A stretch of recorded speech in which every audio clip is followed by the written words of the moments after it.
Maswerteng gabi po mga ka-STL. Narito na po ang resulta ng STL Bulacan para sa araw na to, 3rd draw January 5, 2025. Araw ng linggo. Naway ang mga natayaan nyo pong mga numero kanina ay manalo nawa ngayong gabing ito 8 PM. Kaya kunin nyo na po ang inyong mga tickets. Narito na po ang resulta.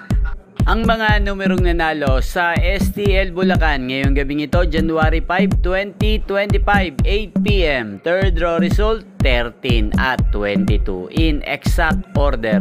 Sa lahat po ng tumaya kanina sa STL Bulacan para sa third draw ng 13 at 22, congrats po sa inyo. Panalo po kayo. Again, 13 at 22. At ngayong gabing ito sa STL Bulacan, atin pong i-shoutout ang laging nanonood sa channel na to, si Ate Maris ng Bulacan.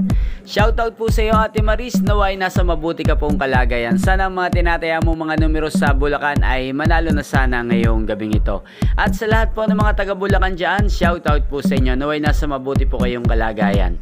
Inyo pong napanood ang resulta ng STL Bulacan sa channel na to, Roderick Hernandez TV. Maraming salamat po sa patuloy niyo pong panonood sa aking channel. Magkita-kita pong muli tayo bukas ng alas 11 ng umaga dito po sa channel na to. Thank you for watching.